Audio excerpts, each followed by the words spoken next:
था कि breathe chapter आपका शुरू हुआ था, तो ब्रीथ में हम तमाम थ्योरी को कर रखा है और आप जाएँगे यूट्यूब पर CK Ranjan SSC centre type करेंगे, आपको तमाम वीडियो वहाँ बेसिक क्लास मिलेगा। और आज हम पहले तो मैं बता दूँ कि आपका 10.1 का जितने भी सवाल था, बिल्कुल कॉन्सेप्ट के साथ आपको पढ़ा रखा है मैंने। और आज 10 पॉइंट यहाँ 2 चलेगा, जो बोर्ड पर राइट डाउन है ये तमाम प्रश्न, और आपको बेहद आसान तरीके से मैं इसको बताने का प्रयास करता हूँ। यदि आप त्रिभुज नहीं पढ़े हैं, तो पहले आप त्रिभुज पढ़ लें। यदि त्रिभुज में ज़्यादा आपको डिफ़िकल्ट लग रहा है, तो उसके कॉन्सेप्ट को आप जानें। सर्वांग समता का रूल आप थोड़ा-सा स्मरण में बिठा लेंगे, तो आपको यहाँ दिक्कत होने वाली नहीं है। तो चलिए आज मैं इस सवाल को करता हूँ, और सबसे पहली बात है कि मैं पहले सवाल को रीड कर देता हूँ। यदि आपके पास एनसीईआरटी का ये बिहार बोर्ड जो चलाती है बुक, यदि आपके पास होगा, तो आप सामने रखेंगे और निरंतर भाषा वाले सवाल को आप जितना रीड करोगे, उतना आपके लिए बेटर होगा। और यहाँ तमाम बच्चे जितने भी बैठे हुए हैं, वो भी सीरियसली रूप से इस सवाल को देखने का प्रयास करेंगे।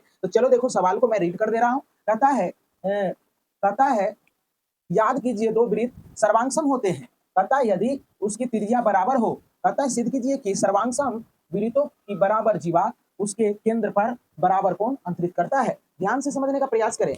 जब वृत्त का त्रिज्या समान हो जाएगा, तो वृत्त सर्वांगसम हो जाएंगे। क्योंकि क्या होगा कि वृत्त का जब त्रिज्या समान होते हैं, तो उसका ओवरलैप कर जाता है ना। कहने का मतलब, अगर 5 सेंटीमीटर का कोई वृत्त है, 5 सेंटीमीटर का, और फिर दूसरा वृत्त का भी त्रिज्या 5 सेंटीमीटर का ही है, तो वो क्या हो जाएंगे? सर्वांगसम हो जाएंगे। कहेगा, यदि आपको कोई पूछ देता है कि वृत्त कब सर्वांगसम होते हैं, तो आप कहेंगे कि जिस वृत्त का त्रिज्या, 2 वृत्त का त्रिज्या समान है, तो वो वृत्त क्या हो जाएंगे? सर्वांगसम। सर्वांगसम, जिसका सभी अंग समान हो, उसे सर्वांगसम कहा जाता है। कहने का तात्पर्य यह है कि सभी अंग सर्वांगसम, सर्वांगसम, सभी अंग क्या होना चाहिए? समान होना चाहिए, यानी बराबर होना चाहिए। तो चलो देखो, ध्यान से देखने का प्रयास करें। अब देखो, मैं यहाँ कर देता हूं। अब सीधे जो करना है वो क्या करना है, ध्यान से देखने का प्रयास करें। यहां लिखेंगे जो दिया था, देखो कि ओ डेश वाले हमने 2 वृत्त बना रखा है, और क्या दिया है कि आपका ये जो है, ये ए बी जो है, ये क्या है? ये बराबर है पी क्यू के, यानी 2 जीवा क्या है? आपस में बराबर है ना। तो उसी चीज को हमने ए बी और यहाँ पी क्यू को यहाँ दर्शा दिया है। अब देखने का प्रयास करें, सिद्ध करना है वो लिखेंगे, सिद्ध करना है। अब सिद्ध क्या करना है? सिद्ध करना है एंगल, ये वाला एंगल और ये वाला एंगल क्या होना चाहिए? बराबर होना चाहिए। तो इस एंगल को मैंने बताया था कि एंगल जब भी आप लिखें, तो वो बीच में जानी चाहिए। कहाँ जानी चाहिए? बीच में। तो देखो, या चाहे बी ओ ए लिखेंगे, या चाहे आप ए ओ बी लिखेंगे, तो ज्यादा सुंदर लग रहा है हमें ए ओ बी कहने में लग रहा है ना। तो लिखेंगे एंगल ए ओ बी बराबर एंगल क्या? पी ओ डेश क्यू बोलेंगे। क्या बोलेंगे? तो अब चलो देखो, जरा ध्यान से देखने का प्रयास करो।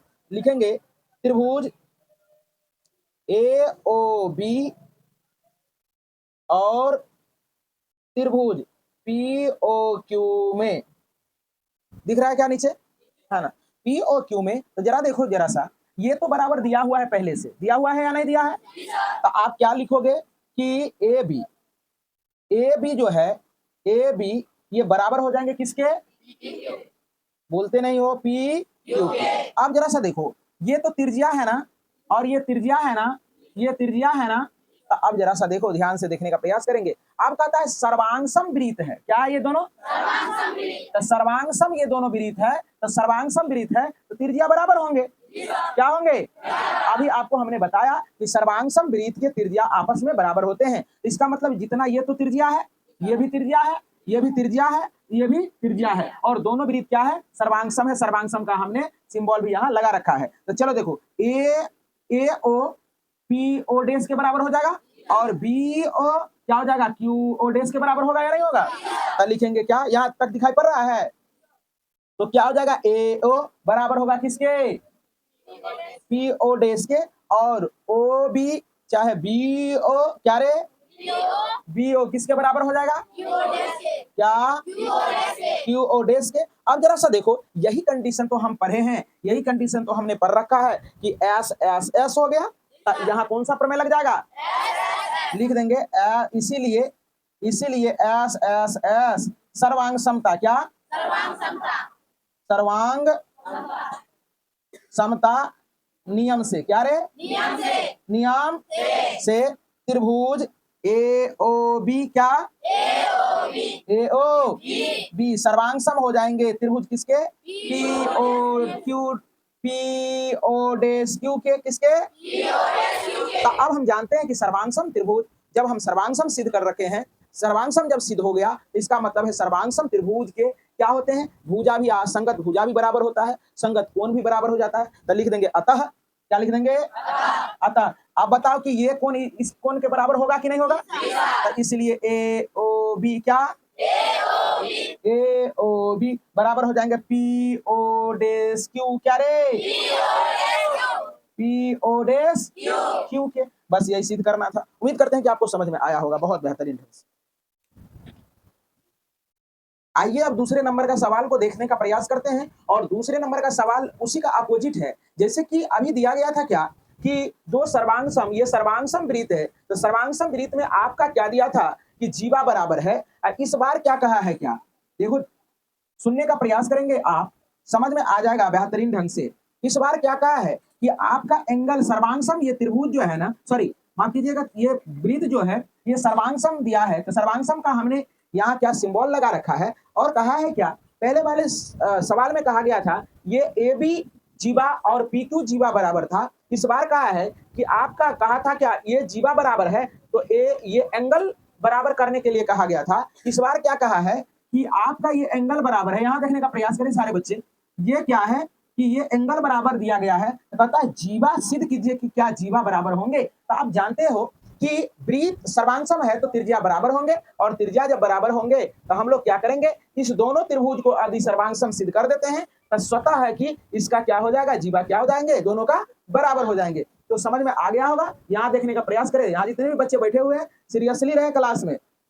तो चलो देखो यहाँ ध्यान से देखेंगे। अब कहता है कि आप इसी तरह से लिख लेंगे ओ और ओ डेस वाले दो सर्वांग सम वृत्त है, इस प्रकार से लिख लेंगे, और जिसमें दिया क्या है वो चीज लिखने का प्रयास करेंगे। दिया है यहाँ लिख लेंगे कि एंगल ए ओ बी, क्या ए ओ बी, इसके बाद बराबर दिया है एंगल पी ओ डेस क्यू, क्या बच्चे, क्यू, कोई दिक्कत, ये दिया हुआ है। सिद्ध करना है, क्या सिद्ध करना है कि ए बी जो है ये बराबर हो जाएगा पी क्यू के, पी क्यू के। अब जरा सा देखो, तो चलते हैं लिखेंगे त्रिभुज ए ओ बी और त्रिभुज पी ओ डेस क्यू में ध्यान से देखेंगे।